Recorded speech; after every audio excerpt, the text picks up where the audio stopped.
Hello everyone. Topic of today's lecture is Compton effect. This is also one of the wonderful experiment, and again you cannot explain this experiment by classical mechanics. In order to explain this experiment, we need quantum theory. So first let us see what is this effect, and then we will see its explanation, and finally we will calculate quantum shift, which is very important. And we will also discuss that quantum shift you cannot see in the visible region. All right. So before starting this lecture, you should know scattering. We also call this as quantum scattering. All right. So what is scattering phenomena? You should understand that first. And how many types of scattering are there? See, when light falls on an object, it is deviated in all the directions. For example, let us assume you have a table.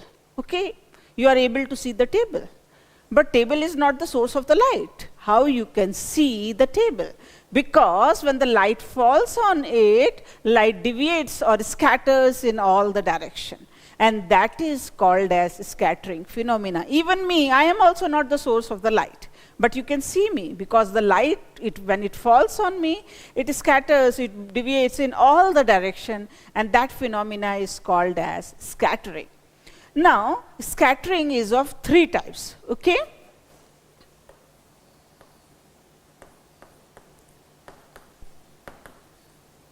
First is,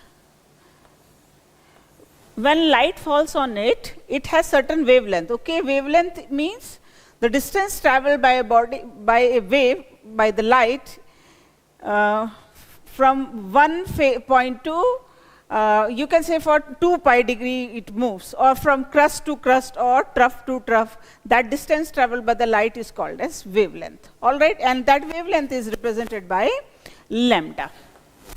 Now, if the light falls on any object and it scatters, then what happens to its wavelength after scattering? If the wavelength remains the same, then things are different, and if the wavelength differs, then what happens? Let's see. Okay. So let us assume that after scattering, the wavelength of the light be lambda dash. So before scattering, wavelength is lambda, wavelength before scattering. Okay,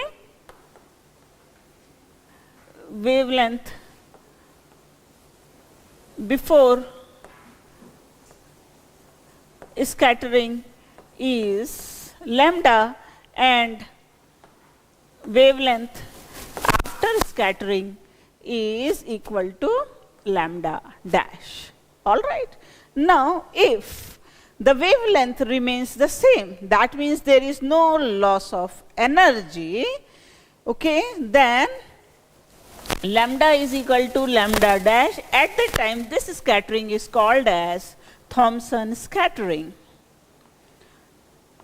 Thomson's scattering.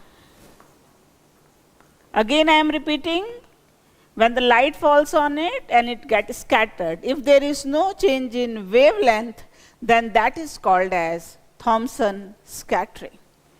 Now what will happen if the wavelength changes? Now again in this we have two cases, if the wavelength changes. All right. Now if the wavelength changes, that means lambda is not equal to lambda dash. In both the cases, we will see one by one. Lambda is not equal to lambda dash.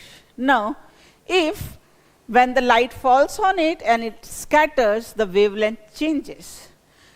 Now, if the wavelength changes, it might depends on the nature of the scatterer. It might depends on the angle of the scattering. All right. So, if it depends on the nature of the scatterer, depends on nature of the scatterer.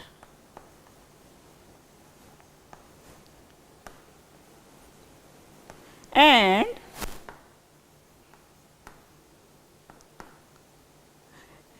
does not depend on angle of scattering, does not depend on angle of scattering.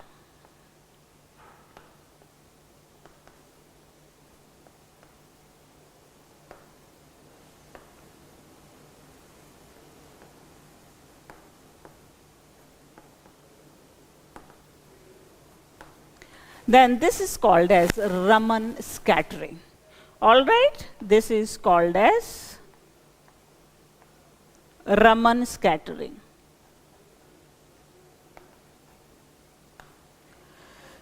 Now again there is one more case. The wavelengths are not equal, but this time it depends on angle of scattering. It depends on angle of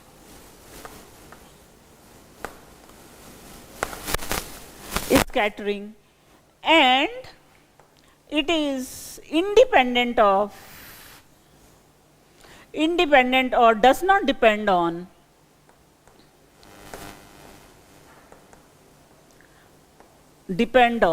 nature of scatterer.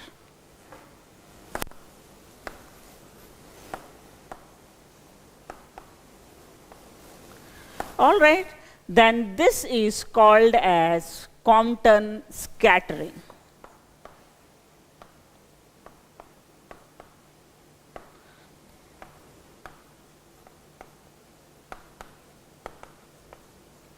And today we will study about the quantum scattering. That means when the light falls on it and after scattering, wavelength will change.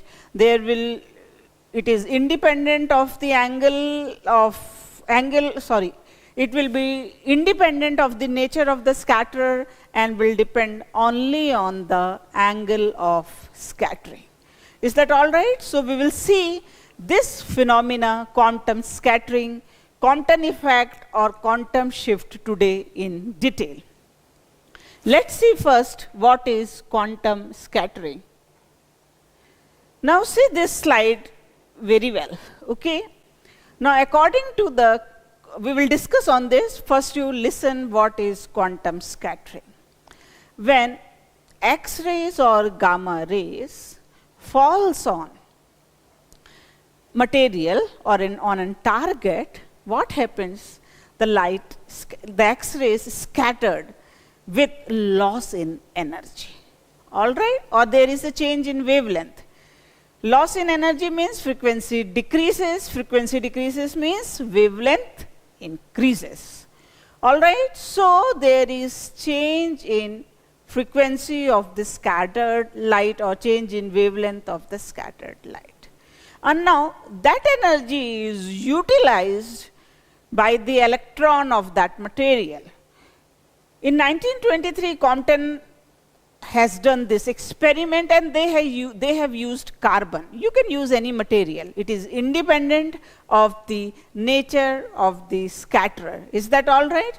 But still, they have taken carbon and X-rays. So when X-rays or gamma rays, when they fall on the carbon, the X-rays get scattered or the gamma rays get scattered. And that energy is lost by the photons of the X-rays. Now this energy is utilized by the electrons of the carbon atom and one electron ejects out. And this is called as Compton effect. And now since there is change in the wavelength increases, the amount of increase in the wavelength is called as quantum shift, and today we will calculate that quantum shift. Now come on to this slide. See, the photon is coming in the yellow color, okay? See very carefully, photon is coming and then it strikes to the electron and it goes away. Electron, see the blue ball, it goes away. I am showing you, see the blue ball is going. This is electron called as recoil electron. And this photon loses energy and now see it is going over there. So yellow color photon is coming and the red color photon is going out. So there is change in energy, all right? That's why the color change is there in the photon. And you can see one electron going out. So this phenomena is called as Compton scattering. Remember that Compton scattering is an elastic collision All right, Compton scattering is elastic collision. Remember that, don't forget this. All right, so this loss in energy is utilized by the electron actually, and that electron ejects out, and that electron is called as recoil electron. All right, that electron is called as recoil electron. So let me draw one figure, very simple figure.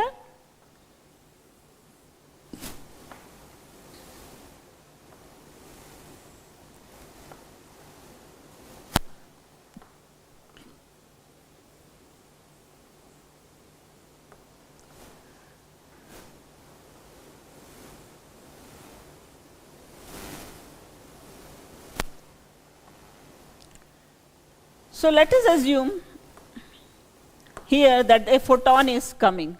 Okay, see from the figure on the PPT, yellow photon is coming. Okay, yellow color photon is there. A photon is coming over here, all right, and then it gets scattered. Let us assume it gets scattered along this direction. All right, and one electron comes out along this direction. This is called as recoil electron. Once again, just I am repeating. See, a photon is coming along this direction. Let the energy of the photon be h nu, and the momentum of the photon be h nu by c. All right, now this is your scatterer. Here you have scatterer. That was carbon at that time Compton has taken. That is carbon, all right? This is carbon. Now, let the energy of this carbon be, or the energy of the electron is m naught c square, and that is called as rest energy, all right? And now the scattered photons or the X-ray which strike with the carbon atom and then it moves in any, it can go in any direction. Theta can have any value. This is a scattered photon, and let the energy of this scattered be photon be E dash is equal to h nu dash, and the momentum be h nu dash by c. And now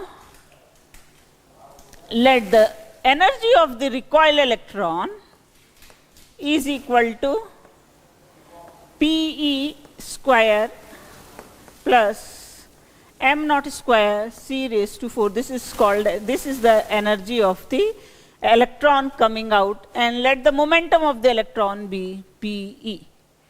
All right? Remember that this is an elastic collision experiment. So in elastic collision, energy as well as momentum both are conserved. Okay? What is conserved? Energy and momentum. Both are conserved in this process, as this phenomena is elastic collision. All right. Now, since this is an elastic collision, let us apply the formula and calculate the quantum shift. All right, so first we will apply law of conservation of energy. Okay, we will solve quantum shift. We are going to solve now Compton shift. Compton shift means change in wavelength after scattering. How much the wavelength increases after scattering, that is called as quantum shift. So we are going to calculate quantum shift. So in order to calculate quantum shift, we will apply the law of conservation of energy and momentum. So law of conservation of energy. Law of conservation of energy. Now, we know that energy is the scalar quantity, and according to the law of conservation of energy, energy before collision should be equal to energy after collision. Okay? Energy before collision or before scattering, whatever you feel like you can say, is equal to energy after collision. Energy after scattering or collision, one and the same thing at this, in this context. All right. So energy before collision is E is equal to h nu of the photon, energy of the photon, plus energy of the electron, that is the rest energy as electrons. We are assuming it to be at rest. Although in the orbit they are moving, but with respect to the whole carbon atom, we are considering at rest. So we will consider the rest energy of the electron, which is E, or you can say m naught c square. All right.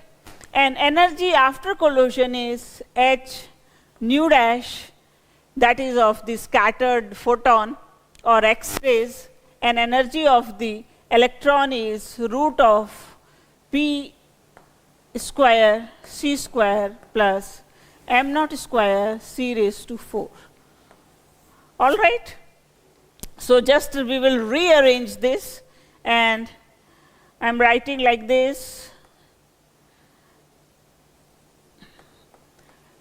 p square c square plus m naught square c square, or rather we are squaring both sides, okay? Squaring both sides and rearranging it.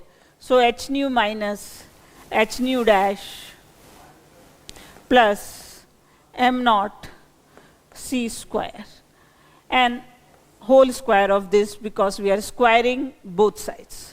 And what we will get, let us square it. So consider this as a and this as b. All right.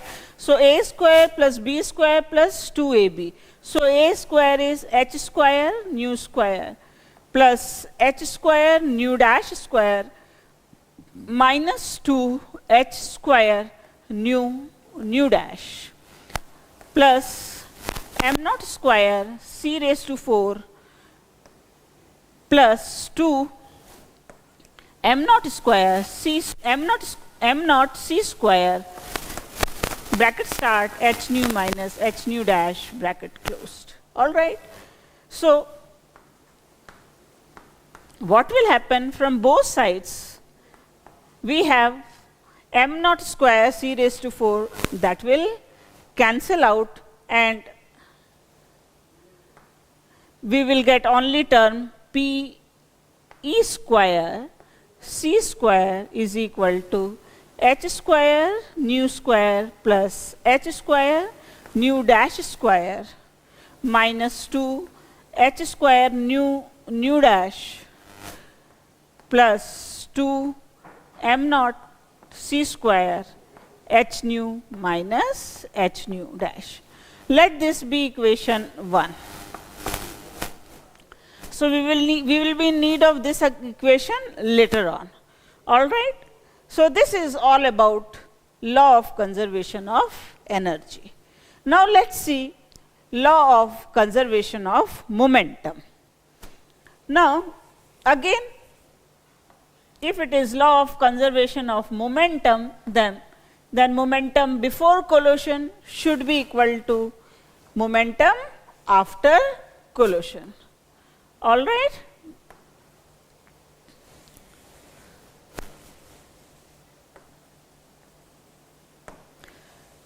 Now, and momentum is a vector quantity. Momentum is a vector quantity. We will be in need of this equation, so I am writing this equation once again over here, so that we will be able to recall this equation whenever we will be in need of it. All right. So just let me write this equation once again, so that I can rub over there.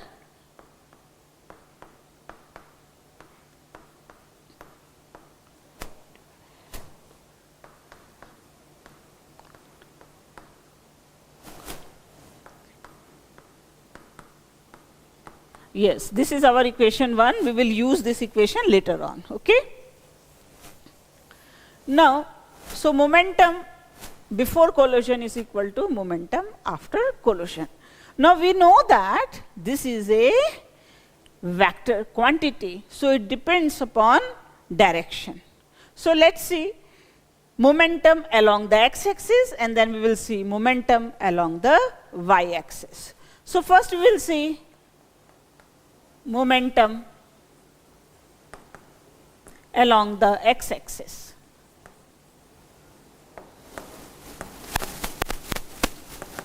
So momentum of the X-ray or of the photon is along the x-axis is h nu by c.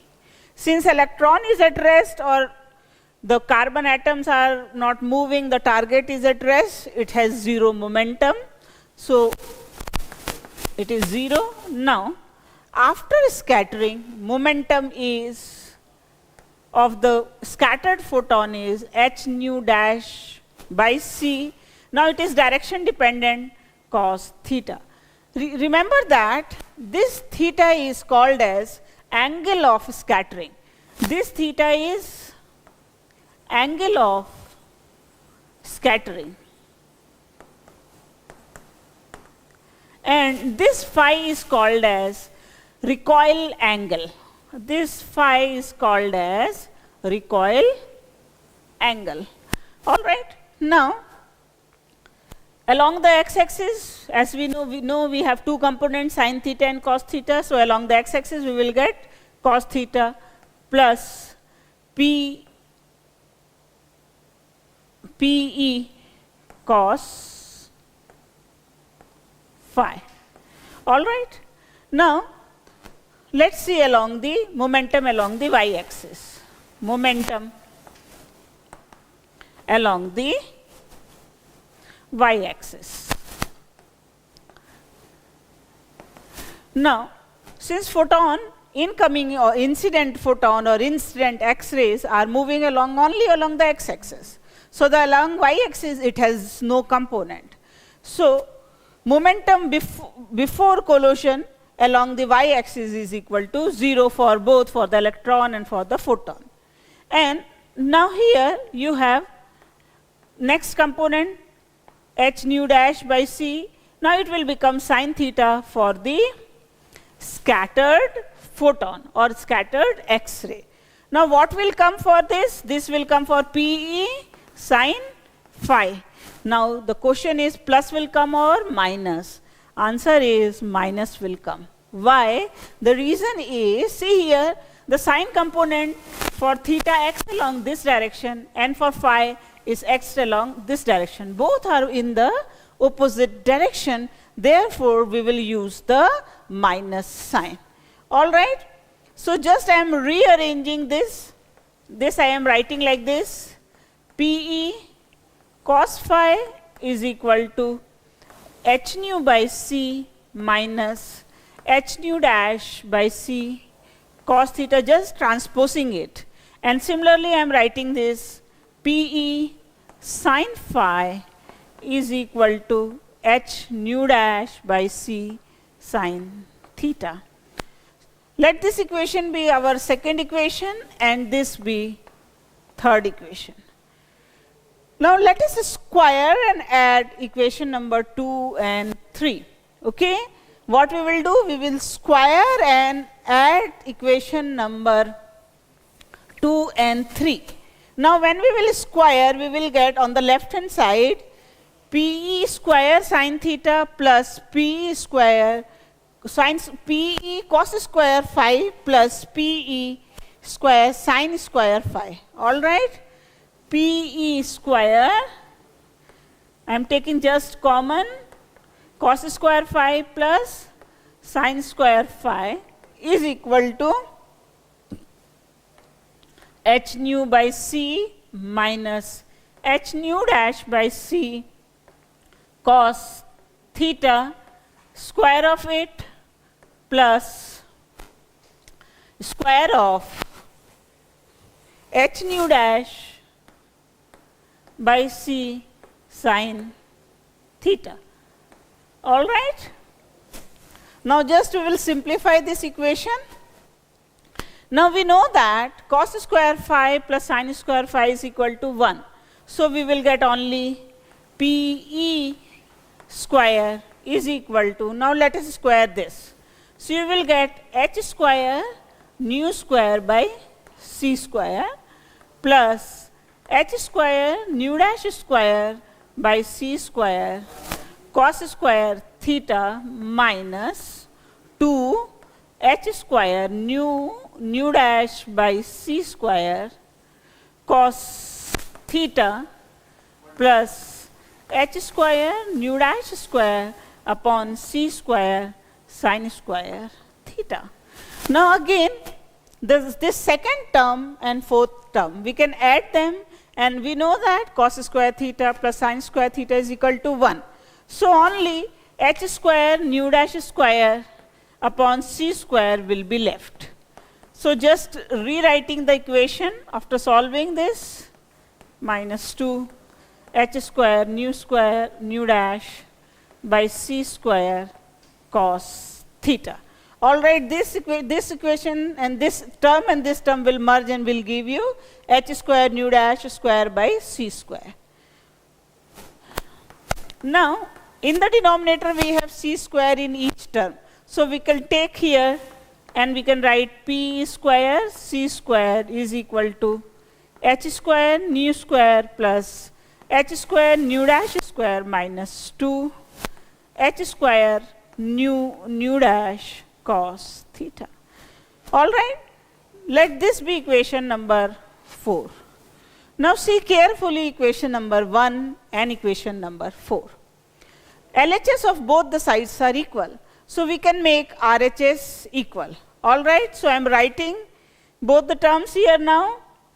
So it is h square, first I am writing this part, h square nu square plus h square nu dash square minus 2 h square nu dash plus 2 m naught c square h nu minus h nu dash is equal to, now I am writing this part, h square nu square plus h square nu dash square minus 2 h square nu dash cos theta. Now see, both sides we have h square nu square, so we will cancel out. Again we have both sides h square nu dash square, so we will cancel out this term also. All right, now one more thing, in each term we have 2, so we will cancel 2 also from each term. So whatever is remaining, let us write that portion only and then we will simplify it further. So just writing the remaining portion, remaining is this portion, it is m naught c square h nu minus h nu dash equal to, one more term is there here, minus, let me write here, minus h square nu dash, all right, equal to minus h square nu dash cos theta. So I am taking this term to this side and taking h also common from here. So taking h common, h m naught c square nu minus nu dash is equal to h square nu dash minus h square nu dash cos theta. So I can take h square nu dash common from here. So h square nu dash common, so 1 minus cos theta will remain, okay? Now you have h m naught c square nu minus nu dash. So one h will cancel from this h. Now I am taking nu minus nu dash to this side and m naught c square to this side. All right. So nu minus nu dash divided by nu dash is equal to h upon m naught c square 1 minus cos theta. All right, now I can simplify this. I can write 1 by nu dash minus 1 by nu, 1 will cancel out, okay, is equal to h upon m naught c square 1 minus cos theta. Now we all know that velocity of light c is equal to frequency into wavelength. C is equal to lambda into nu. So we have nu is equal to c upon lambda. So we will use this equation over here. So it will become 1 upon c. So lambda dash upon c minus lambda upon c is equal to h upon m naught c square 1 minus cos theta. All right. So again c will cancel out, 1 c will cancel out from here. So you will get lambda dash minus lambda is equal to h upon m naught c 1 minus cos theta. So this change in wavelength, that is delta lambda, is equal to h upon m naught c 1 minus cos theta. This delta lambda is called as quantum shift. All right, this because there is increase in wavelength, or you can say decrease in energy, decrease in frequency, this is called as quantum shift. Now see this equation very carefully. It is independent of the nature of the scattered material. Nature of the material does not come into the picture. It depends only on theta, because h is constant, Planck's constant, which is equal to 6.625 into 10 raised to power minus 34 joule second. M naught is rest mass of the electron, and c is the velocity of the light. Both are constant. So basically it depends only on the theta. So it depends only on the angle of scattering. As the angle of scattering increases, definitely intensity of the radiation, scattered radiation also increases. All right, so this is very important equation which you have to derive in the final exam. All right, now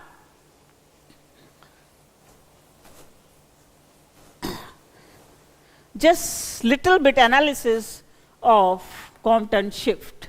Just I am writing that equation once again. Now let us assume that theta is equal to 0, because it depends, lambda depends only on theta, rest are all constants. So let us assume theta is equal to 0. If theta is 0, cos 0 is 1.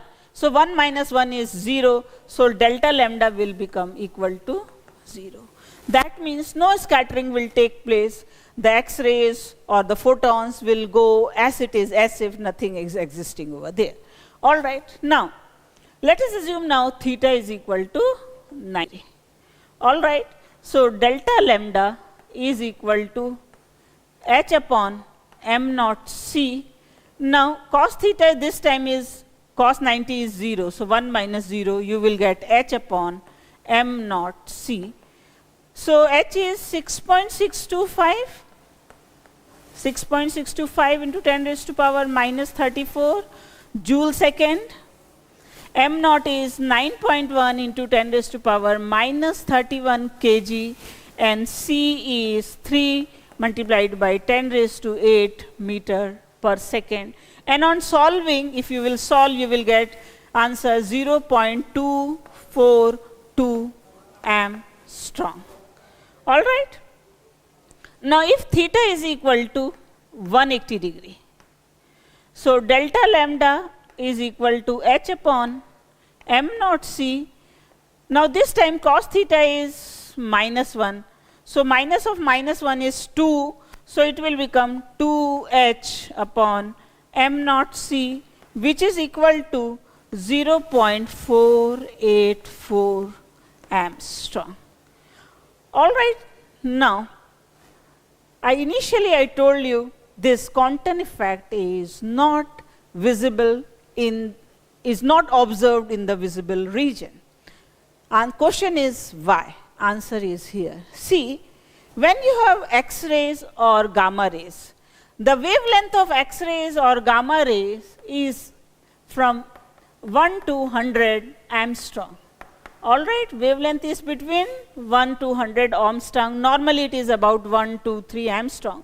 And if you have wavelength of X-rays 1 Armstrong, then if you see this change, this is significant change, 0.242 or 0.484 Armstrong.